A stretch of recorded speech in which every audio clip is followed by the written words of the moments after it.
شروع کرتے ہیں جی. نحمدہ و نصلی علی رسولہ الکریم. اما بعد فاعوذ باللہ من الشیطان الرجیم. بسم اللہ الرحمن الرحیم. رب اشرح لی صدری ویسر لی امری واحلل عقدۃ من لسانی یفقہوا قولی. چوتھے پارے سے آج آغاز کریں گے.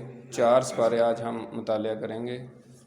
لن تنالوا البر حتى تنفقوا مما تحبون وما تنفقوا من شيء فإن الله به عليم. كل الطعام كان حلا لبني إسرائيل إلا ما حرم إسرائيل على نفسه من قبل أن تنزل التوراة. قل فأتوا بالتوراة فاتلوها إن كنتم صادقين. فمن افترى على الله الكذب من بعد ذلك فأولئك هم الظالمون. صدق اللہ العظیم. چوتھے پارے کا آغاز اس طریقے سے ہو رہا ہے کہ اللہ تعالیٰ نے فرمایا کہ تم نیکی کو ہرگز نہیں پہنچ سکتے یہاں تک کہ اللہ کے راستے میں وہ چیز خرچ کرو جو تمہیں سب سے زیادہ پیاری ہو، جس سے تمہیں محبت ہو.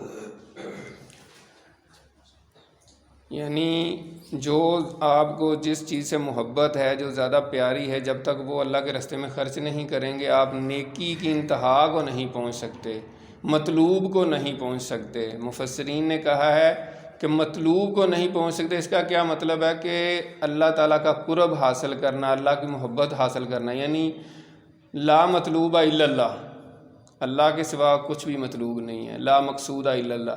تو اس حوالے سے مطلوب اصلی جو ہے وہ اللہ کی رضا ہے، اللہ کی ذات ہے، اللہ کی محبت ہے، اللہ کا قرب ہے.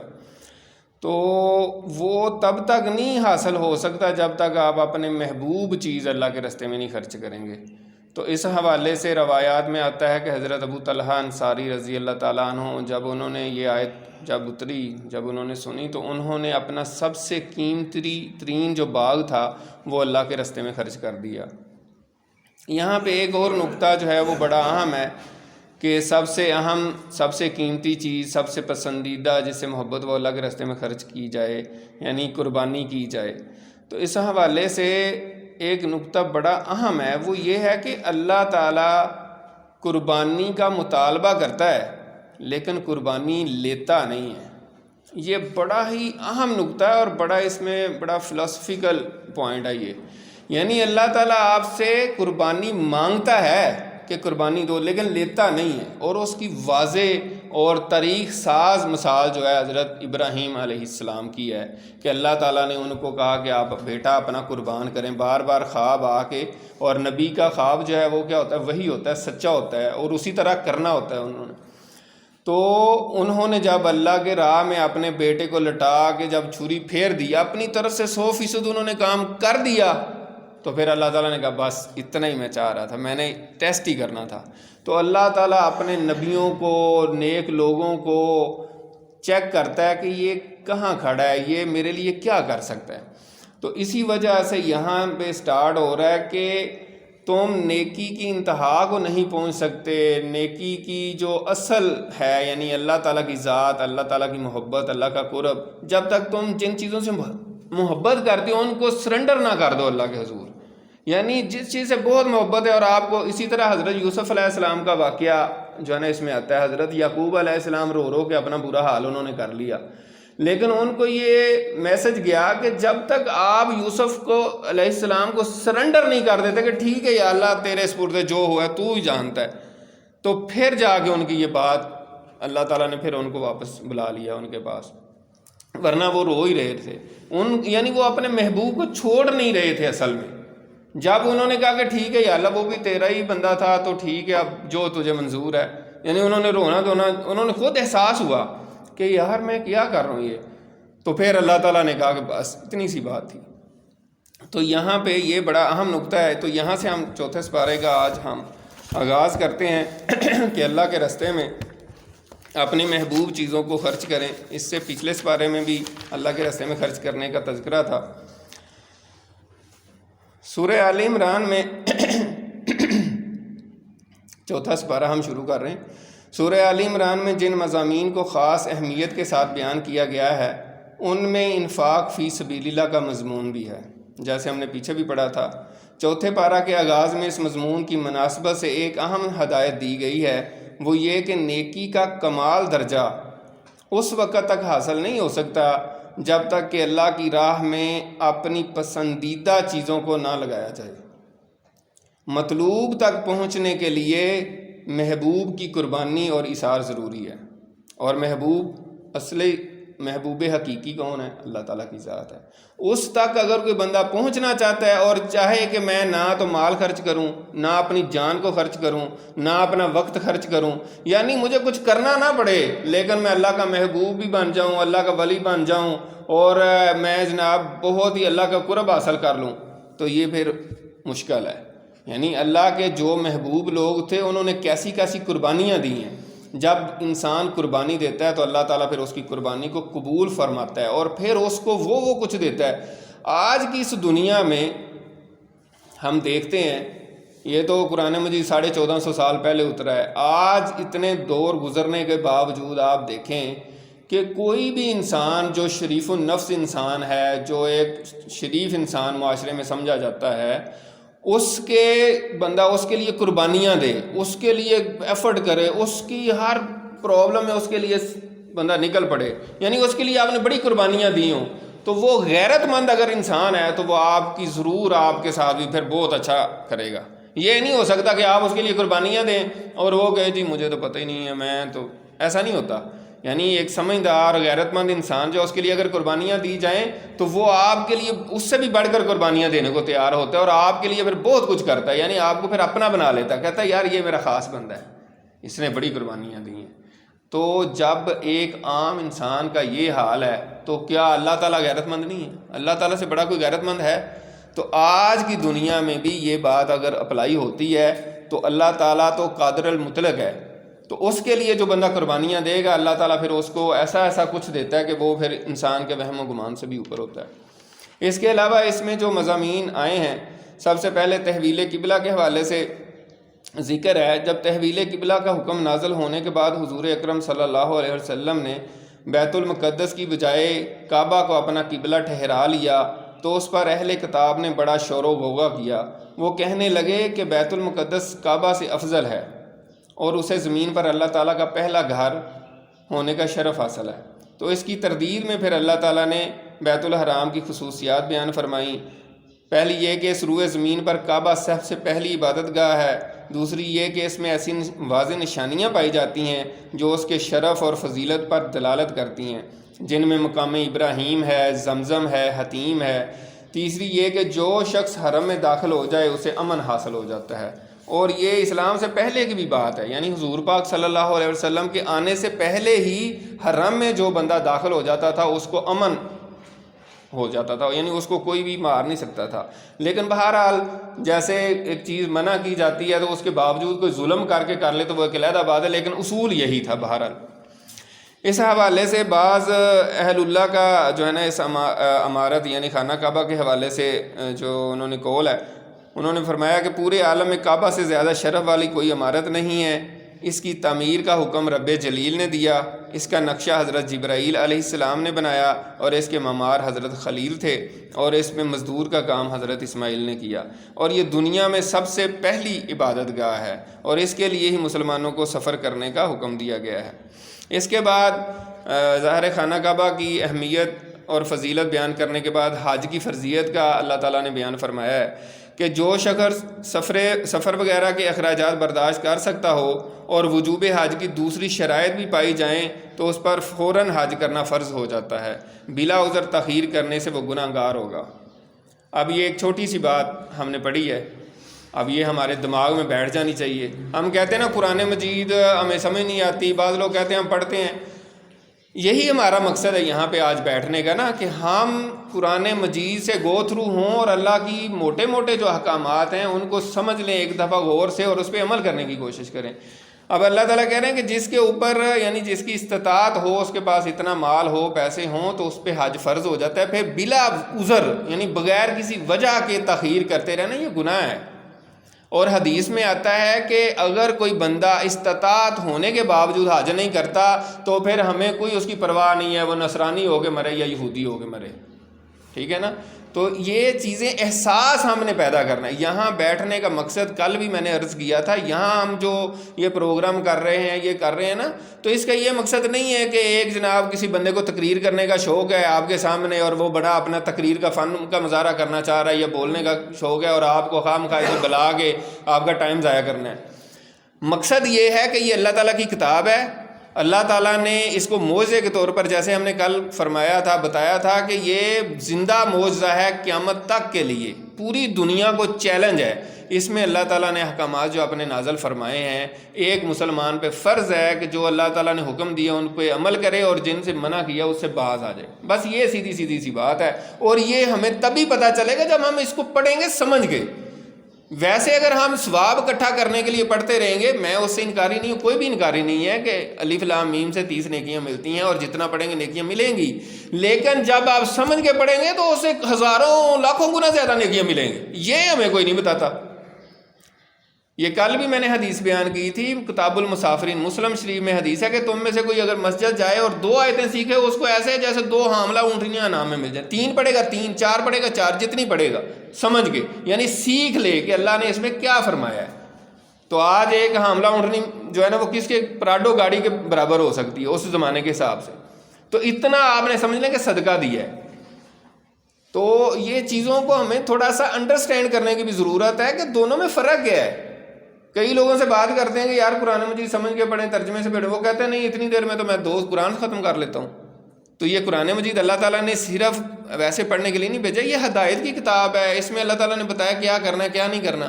آپ کسی شہر میں جاتے ہیں اور دوسرے ملکوں میں، جیسے ابھی پی آئی اے کا میرے کل ہی دوست ہے، اس سے میں پوچھ رہا تھا، میں کہا آپ باہر کے ملکوں میں جاتے ہیں، کسی شہر میں اترتے ہیں تو اس کی اگر آپ نے سیر کرنی ہو سب سے پہلے تو آپ اس کے شہر کے نقشے لیتے ہوں گے. کہتے ہیں ہاں. تو میں کہا یہ بھی اللہ تعالیٰ نے ایک میپ دیا ہے نا، گائیڈ میپ ہے، ہدایت کا پورا طریقہ کار بتایا ہے کہ کیسے زندگی گزارنی ہے. تو اس حوالے سے یہاں پہ حج کی فرضیت کی بات ہوئی کہ اللہ تعالیٰ نے حج فرض کر دیا ہو جس پر اور اس کے پاس سارا اسباب ہو تو وہ بلا عذر جو ہے نا وہ تاخیر نہ کرے. کعبہ سے پہلے دنیا میں کوئی عبادت گاہ نہیں تھی. صحیحین میں حضرت ابو ذر غفاری رضی اللہ تعالیٰ عنہ سے روایت ہے کہ میں نے عرض کیا یا رسول اللہ، زمین پر سب سے پہلی مسجد کون سی تعمیر کی گئی تھی؟ تو آپ نے فرمایا مسجد حرام، یعنی خانہ کعبہ کی مسجد. اس کے بعد تقویٰ کا بیان ہے. مسلمانوں کو تقویٰ اختیار کرنے کا حکم دیا گیا ہے کہ وہ اللہ سے ڈرتے رہیں جیسا کہ اس سے ڈرنے کا حق ہے. اللہ کی رسی کو مضبوطی سے تھامے رکھیں اور گروہ در گروہ تقسیم نہ ہو جائیں. یہ بڑا اہم ترین مسئلہ ہے آج کے مسلمانوں کا، تفرقہ بازی، فرقہ بازی، کہ وہ فلاں ہے، وہ فلاں ہے، وہ فلاں ہے. میں نے کل بھی بتایا تھا کہ ہمارا جو مسلمانوں کا جو اہل سنت کا ہے، اہل سنت میں حنفی، شافعی، حنبلی، مالکی سارے یہ اہل سنت میں آتے ہیں. اس کے علاوہ جو ہے وہ اہل حدیث جو ہیں وہ بھی اہل سنت میں آتے ہیں. اور اس کے بعد جیسے آپ ہمارے ملک کا جو صاحب ہے وہ ہے کہ ہمارے حنفیوں کی آگے بڑی 2 تقسیمیں ہیں، بریلوی، دیوبندی، ٹھیک ہے. یہ سارے اہل سنت ہیں. ان کی جو کامن گراؤنڈز ہیں، جو کامن باتیں ہیں، جو مشترکہ چیزیں ہیں وہ ساری ٹھیک ہیں. جو کسی مطلب آپ دیکھیں گے نا کہ جو سب میں مشترک چیز ہوگی وہ تو غلط ہو ہی نہیں سکتی. یعنی سب کا غلط بات پہ اتفاق کرنا کبھی بھی ممکن نہیں ہوتا. تو کوئی چیز اگر کسی کی تھوڑی بہت غلط ہے یا تو اس کو چھوڑ دیں، ایویں خواہ مخواہ جو ہے نا ایسی چیزیں نہ کریں. امت مسلمہ کا اجتماعی رویہ جو ہے وہ یہی ہے کہ ہم سارے مسلمانوں کا جو شروع سے لے کر آ رہے ہیں نا، حضور پاک کے شاگرد تھے صحابہ کرام، پھر تابعین، پھر تبع تابعین، پھر مجتہدین، پھر محدثین، مفسرین، یہ ہزاروں کی تعداد میں اوپر سے نیچے تک اب تک پہنچے ہیں یہاں تک. تو آج کے دور میں اگر ایک شخص اٹھ کے، خواہ وہ پروفیسر ہو، ڈاکٹر ہو، انجینئر ہو، کوئی بھی شخص ہے، وہ اٹھ کے کہے نہیں جی کسی کو دین کی پہلے تو سمجھ نہیں آئی، مجھے آئی ہے سمجھ اور یہ سارے غلط ہیں، تو یہ صحیح رویہ نہیں ہے. اس وجہ سے ہمیں علماء کرام کی بھی عزت اور احترام کرنا چاہیے. اور جو کوئی بھی بندہ انصاف کی بات کرے ہمیں جو ہے نا وہ باعث نہیں ہونا چاہیے. یعنی جو انصاف کی صحیح بات کرتے ہیں اس کو تسلیم کریں، لیکن بہرحال سب کا ادب اور احترام کریں. تو یہ تفرقے بازی کو ہوا دینا یہ مناسب نہیں ہے. اپنے آپ کو کہنا جی میں بریلوی ہوں، میں دیوبندی ہوں، میں اہل حدیث ہوں، اس طرح کہنا بھی نہیں مناسب، کیونکہ اللہ تعالیٰ کا حکم ہے کہ تفرقہ نہ کرو. تو ہم جو ہے نا کیوں اس طرح کریں کہ ہم اپنا نام لے لے کے بتائیں لوگوں کو. آپ کہیں جی میں مسلمان ہوں، بس کافی ہے. اگر کوئی پوچھے آپ کا اس بارے میں کیا موقف ہے، وہ آپ بتا دیں کہ میرا اس پوائنٹ، خاص پوائنٹ، کوئی بھی مسئلہ ہے اس کے بارے میں میری رائے یہ ہے بس. اس طریقے سے لوگوں کو بتاتے رہنا کہ میرا فلاں گروہ ہے، تو اس طرح گروہ بندی اور جو ہے نا یہ اللہ کے حکم کی پھر خلاف ورزی ہوگی. اس حوالے سے تقوی کے حوالے سے، اور تقوی جو اللہ تعالیٰ سے ڈرنے کا حق ہے، اس حوالے سے حضرت عبداللہ بن مسعود رضی اللہ تعالیٰ عنہ فرماتے ہیں کہ اللہ تعالیٰ کی اطاعت کی جائے. تقوی کا حق یہ ہے اس کی نافرمانی نہ کی جائے، اسے یاد رکھا جائے، اسے بھلایا نہ جائے، اس کا شکر ادا کیا جائے اور کفران نعمت نہ کیا جائے.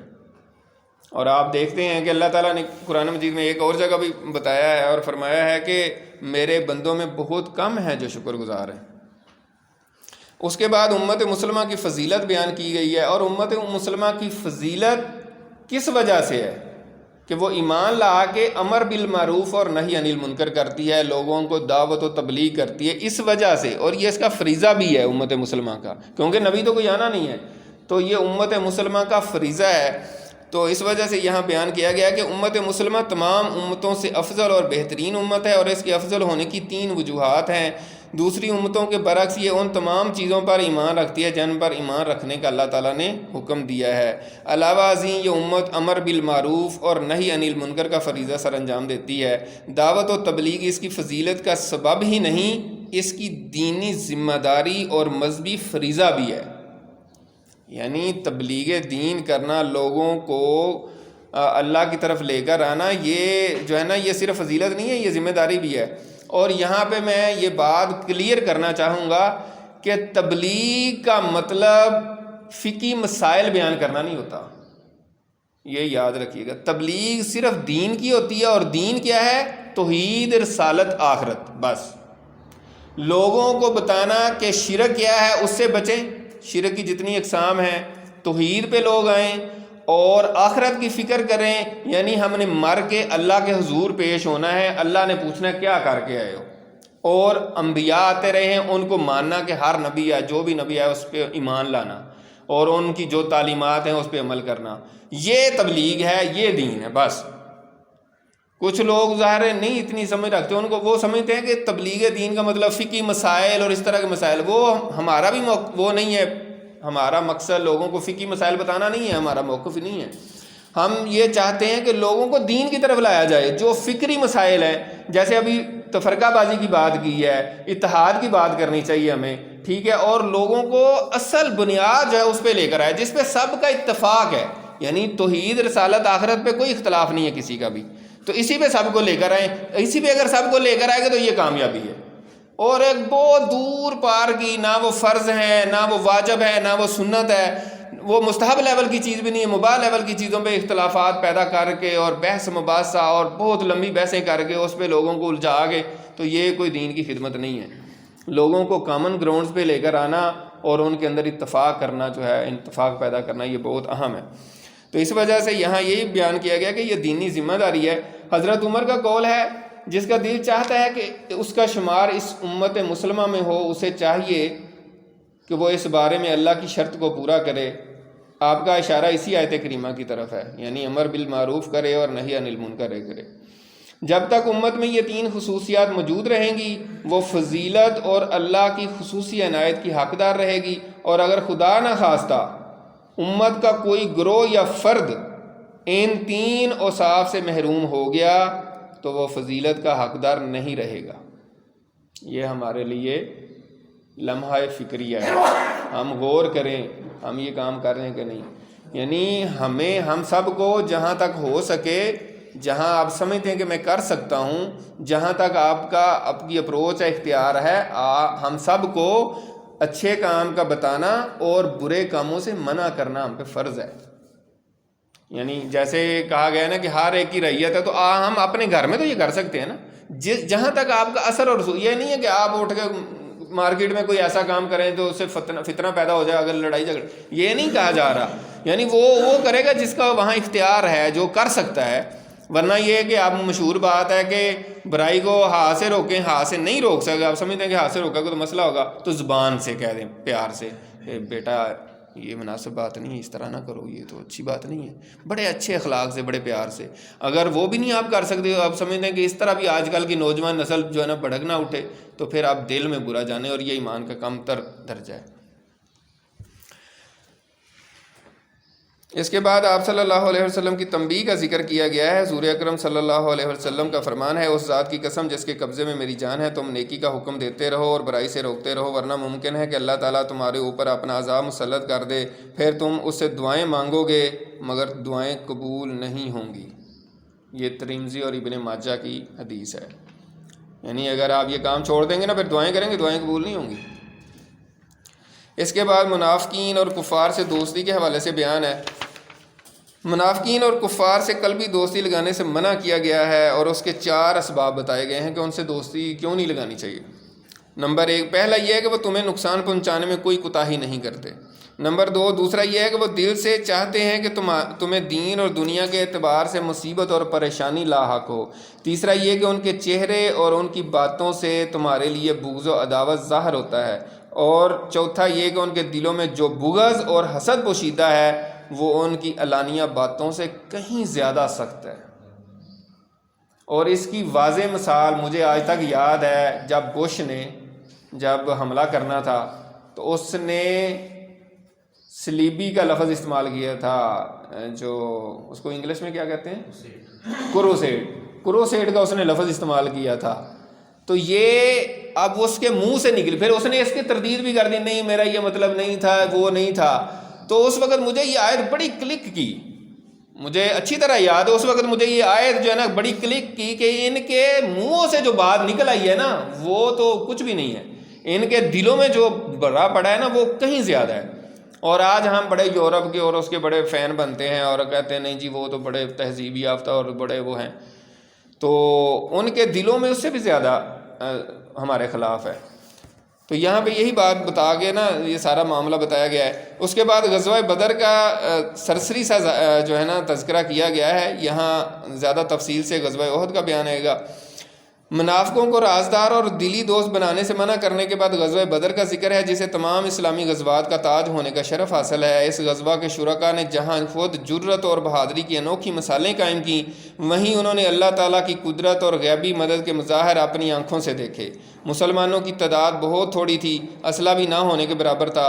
اس غزوہ سے مسلمانوں نے 2 سبق حاصل کیے، اور یہ سبق آج بھی اپلیکیبل ہیں، آج بھی ویلڈ ہیں۔ یہ نہیں ہے کہ ہم نے جو تاریخ میں سبق حاصل کیے یا آپ صلی اللہ علیہ وسلم کے ہوتے ہوئے جو سبق حاصل کیے آج ہم بالکل وہ اپلائی نہیں ہوتے، ایسی بات نہیں ہے۔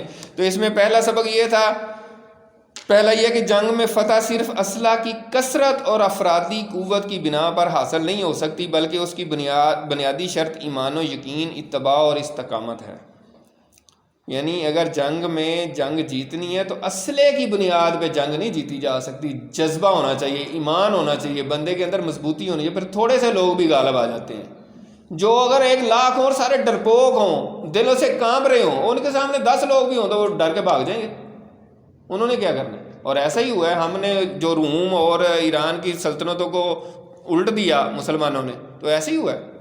وہ اپنی زندگی کی بچاؤ، وہ زندگی سے محبت کرتے تھے، اور مسلمان جب صحابہ کرام جا کے کہتے تھے ہم تو موت سے پیار کرتے ہیں، تو وہ ڈر جائے، وہ کہتے تھے یار یہ پتہ نہیں کون لوگ ہیں، وہ آگے ٹھہر نہیں سکے، اور آج بھی کوئی نہیں ٹھہر سکتا اگر ہم اس پہ عمل کریں۔ دوسرا یہ کہ جب تک مسلمان حق پر ثابت قدم رہیں گے اور اللہ کی رسی کو مضبوطی سے پکڑے رہیں گے، اللہ کی مدد حاصل رہے گی اور وہ غالب رہیں گے۔ اللہ کی رسی کون سی ہے؟ یہ قرآن پاک، اور اس کے بارے میں جو ہے نا علماء کہتے ہیں کہ اس کا ایک سرا آپ کے ہاتھ میں اور دوسرا سرا اللہ کے ہاتھ میں ہے، یہ اللہ کی رسی ہے۔ اب غزوہ احد کا بیان آیا جو ذرا سورۃ آل عمران میں تفصیل کے ساتھ آیا۔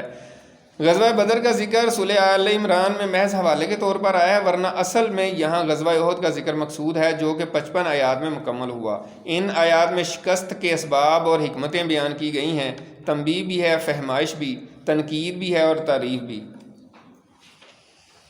شکست کا بدلہ، جیسا کہ تاریخ اسلام سے معمولی شدبد رکھنے والا ہر شخص جانتا ہے کہ غزوہ بدر میں قریش ذلت امیز شکست سے دوچار ہوئے تھے، ان کے 70 بڑے بڑے سردار مارے گئے تھے۔ انہوں نے شکست کا انتقام لینے کے لیے بھرپور تیاری کے بعد شوال 3 ہجری میں ابو سفیان کی قیادت میں مدینہ منورہ پر چڑھائی کر دی۔ قریش کے لشکر کی کیا صورتحال تھی؟ اس کا 3000 جنگجو تھے اس میں، ٹھیک ہے، 200 گھوڑ سوار تھے، 700 زرہ فوج تھے، 3000 اونٹ تھے، 500 عورتیں بھی ساتھ آئی تھیں۔ لیکن اسلامی لشکر کی حالت یہ تھی کہ 1000 کا لشکر نکلا تھا، لیکن اس میں بھی 300 جو ہے وہ عبداللہ بن ابی بن سلول جو رئیس المنافقین تھا وہ ان کو اپنے بندوں کو لے آیا تھا، تو پھر 700 رہ گئے تھے پیچھے۔ اب جنگ کا جو نقشہ کھینچا گیا ہے اس میں یہ ہے کہ جبل الرمات کے اوپر جو ہے نا آپ صلی اللہ علیہ وسلم نے حضرت عبداللہ بن جبیر رضی اللہ تعالیٰ عنہ کو 50 تیر اندازوں کا دستہ دے کے اس پر کھڑا کر دیا تھا کہ آپ نے یہاں پہ کھڑے رہنا ہے، اور سخت ہدایت کی تھی کہ یہاں سے آپ نے ہٹنا نہیں ہے، خواہ ہم فتح ہو شکست ہو۔ یہاں تک آپ نے فرما دیا کہ اگر تم دیکھو کہ پرندے ہماری لاشیں نوچ رہے ہیں تو پھر بھی یہاں سے نہیں ہٹنا۔ یہاں سے اتنا بڑا سبق حاصل مسلمان کر سکتے ہیں ہمیشہ کے لیے کہ آپ صلی اللہ علیہ وسلم کا حکم جب ہو جائے پھر آئیں دیکھیں نہ شائیں دیکھیں نہ آئیں بائیں کریں، کچھ بھی نہ کریں، صرف وہ مان لیں بس۔ اب یہ جنگ کی حالت کے لیے حکم تھا نا، اس کے علاوہ بھی جو بھی آپ صلی اللہ علیہ وسلم حکم دیں یہ نہ کریں یہ مجھے سمجھ نہیں آ رہی، یہ حدیث آج کل اپلیکیبل نہیں ہے، یہ نہیں ہے وہ نہیں ہے، بس اس پہ عمل کریں۔ یہ اصل دین ہے۔ اصل دین یہ نہیں ہے کہ آپ اپنی عقل کو پہلے استعمال کریں، چیک کریں یہ ایسا ہو سکے، تو یہی تو غلطی ہوئی ہے۔ انہوں نے دیکھا کہ یار سارے وہ شکست کھا گئے ہیں، سارے چلے گئے ہیں، تو اب تو کوئی مسئلہ ہی نہیں ہے، حکم تو اب اس لیے تھا نا کہ جب ان کو وہ بھاگ جائیں گے تو پھر اب تو ختم ہوگی جنگ، تو وہ اتر آئے اور پھر پیچھے سے کیا ہوا؟ سپہ سالار اعظم نے اسلامی مجاہدین کو میدان میں اس طرح پھیلا دیا تھا کہ قریشی لشکر دو بدو مقابلہ کرنے پر مجبور ہو گئے اور اس کے لیے اپنے سواروں کو استعمال کرنا ممکن نہ رہا۔ انفرادی مقابلوں میں قریش کے 8 علمبردار قتل ہو گئے، جس سے قریشی لشکر کی ہمتیں پست ہو گئیں۔ حضرت علی، حضرت حمزہ اور حضرت ابو دجانہ رضی اللہ تعالیٰ عنہ جیسے اسلامی شیروں کے حملے اس قدر شدید تھے کہ مشرکوں کے قدم اکھڑ گئے اور وہ میدان چھوڑ کر بھاگ کھڑے ہوئے۔ یعنی شروع میں مسلمانوں نے ان کو شکست دے دی غزوہ احد میں بھی، لیکن غلطی کی وجہ سے پھر ہوا۔ قریشی لشکر کی شکست دیکھ کر جو پہاڑی کے اوپر تیر انداز کھڑے کیے گئے تھے ان میں سے سارے مال غنیمت اکٹھا کرنے کے لیے اتر آئے، صرف 10 وہاں رہ گئے۔ خالد بن ولید جو ابھی مسلمان نہیں ہوئے تھے اور مشرکین کی طرف سے لڑنے آئے تھے، انہوں نے دیکھا کہ ادھر سے علاقہ خالی ہے، اسے سنہری موقع ہاتھ آ گیا اور اس نے جبل رماد پر موجود چند تیر اندازوں کو روندتے ہوئے زوردار حملہ کر دیا۔ اسلامی فوج اس شدید حملے سے غافل تھی۔ ادھر جب بھاگتے ہوئے قریشی پیادے کے سپاہیوں کے اس حملے کی خبر ملی تو وہ بھی پلٹ پڑے۔ اب مسلمان ادھر ہیں اور مشرک ادھر تھے، مسلمان مار مار کے ان کو بھگا رہے تھے اور وہ شکست کھا کے بھاگ رہے تھے۔ یہ پہاڑی تھی، یہاں پہ تیر انداز تھے اور یہ ادھر سے رستہ تھا۔ جب خالد بن ولید نے دیکھا کہ یار ادھر سے وہ اتر گئے سارے تیر انداز، ادھر سے جایا جا سکتا ہے، تو انہوں نے ادھر سے یوں چکر کاٹ کے پیچھے سے آ کے مسلمانوں کو پیچھے سے حملہ کیا، اور مسلمان ظاہر آگے دباؤ میں 200 گھوڑ سوار تھے۔ جب انہوں کے اوپر اس طرح حالت ہوئی تو وہ جو بھاگے ہوئے تھے مشرکین وہ بھی واپس آ گئے۔ انہوں نے کہا یہ تو پاسا پلٹ گیا، تو وہ بھی آگے ادھر سے انہوں نے مارنا شروع کر دیا ادھر سے، یہ تو پھر مسلمانوں کی عجیب حالت ہو گئی۔ اور یہ کس وجہ سے ہوا؟ اللہ کے نبی کی بات نہ مانے۔ اور آج بھی جو اللہ کے نبی کی بات نہیں مانتا وہ ذلیل و خواری ہوتا ہے، کیونکہ آپ صلی اللہ علیہ وسلم نے حکمت کے سمندر بیان کر دیے ہیں۔ جو ہماری چھوٹی سی عقل میں جو چیزیں نہیں آتی ہم سمجھتے ہیں کہ نہیں یہ تو مجھے نہیں سمجھ آ رہی، تو ایسی بات نہیں ہے۔ اب اسلامی لشکر 2 طرفہ حملے کا شکار ہو گیا۔ یوں بظاہر ایک چھوٹی سی غلطی کی وجہ سے مسلمانوں کی فتح شکست میں تبدیل ہو گئی۔ اس لڑائی میں 22 مشرک قتل ہوئے جبکہ 70 صحابہ شہید ہو گئے۔ قریشی لشکر اس پوزیشن میں تھے کہ اگر اللہ ان کے دلوں کو پھیر نہ دیتا تو اسلامی لشکر کا مکمل خاتمہ کر سکتا تھا، لیکن موقع ملنے کے باوجود عدودی فتح پر ہی اکتفا کرتے ہوئے وہ مکہ لوٹتا ہوا نظر آیا۔ منافقین نے اپنی فطرت کے مطابق وسوسہ اندازی شروع کی کہ اگر مسلمان حق پر ہوتے تو انہیں ہرگز شکست نہ ہوتی۔ یہ بھی اہم پوائنٹ ہے یہاں پہ کہ جو منافق ہوتے ہیں نا وہ دیکھتے ہیں، کہتے ہیں آپ کو تو کامیابی نہیں ہوئی، آپ دیکھیں مسلمان اگر صحیح ہوتے تو یوں کیوں ہوتا وہ کیوں ہوتا۔ یہ اللہ تعالیٰ کا نظام ہے۔ اللہ تعالیٰ نے کہا ہے، قرآن مجید میں اللہ تعالیٰ نے فرمایا کہ یہ دن ہم پھیرتے رہتے ہیں لوگوں کے درمیان۔ تو یہاں پہ بھی یہی بات ہے، اللہ تعالیٰ نے دونوں معاملات کر کے دکھا دیے۔ جب قریش کو اپنی غلطی کا احساس ہوا تو انہوں نے واپس دوبارہ مشورہ کیا کہ دوبارہ حملہ کرتے ہیں مدینہ پہ جا کے، جو رہ گئے مسلمان ان کو بھی ختم کر دیتے ہیں، لیکن آپ صلی اللہ علیہ وسلم کو بھی اطلاع ہوگی، آپ نے صحابہ کرام کو کہا کہ دوبارہ اٹھیں اور ان کے پیچھے جانا ہے۔ آپ صحابہ کرام کا جذبہ دیکھیں اور ان کے ایمان کا لیول دیکھیں کہ وہ زخمی ہیں اور مطلب 70 صحابہ شہید ہو چکے ہیں، جنگ کر کے تھکے اور اتنی بری حالت ہے، وہ پھر اٹھ کے آپ کے ساتھ چل پڑے۔ تو یہاں پھر آگے ہم ابھی سورۃ مائدہ میں پڑھیں گے کہ حضرت موسیٰ علیہ السلام نے جب اپنے حواریوں اور اپنے صحابہ کو کہا تھا کہ جائیں فلسطین لڑنا، تو انہوں نے کہا کہ آپ جائیں اور آپ کا رب جائے، ہم نہیں لڑ سکتے۔ تو صحابہ کرام کی شان کا پھر اندازہ نہیں کوئی لگا سکتا۔ اس غزوے کو غزوہ حمراء الاسد بھی کہتے ہیں، اور بعض روایات میں آتا ہے کہ اس کو غزوہ بدر ثالث بھی کہا جاتا ہے۔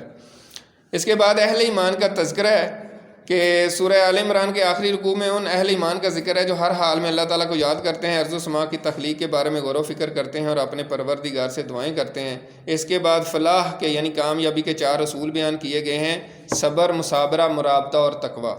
صبر کیا ہے؟ دین پر جمے رہنا، مشکلات اور مصائب کی وجہ سے دل چھوٹا نہ کرنا۔ مصابرہ یہ ہے کہ دشمن کے مقابلے میں دشمن سے زیادہ استقامت اور شجاعت کا مظاہرہ کرنا۔ مرابطہ یہ ہے کہ دشمنان دین سے مقابلے کے لیے اپنے آپ کو تیار رکھنا۔ اور تقویٰ یہ ہے کہ ہر حال میں اور ہر جگہ اللہ سے ڈرتے رہنا۔ سورہ آل عمران مکمل ہو گئی ہے، سورۃ النساء شروع ہوتی ہے۔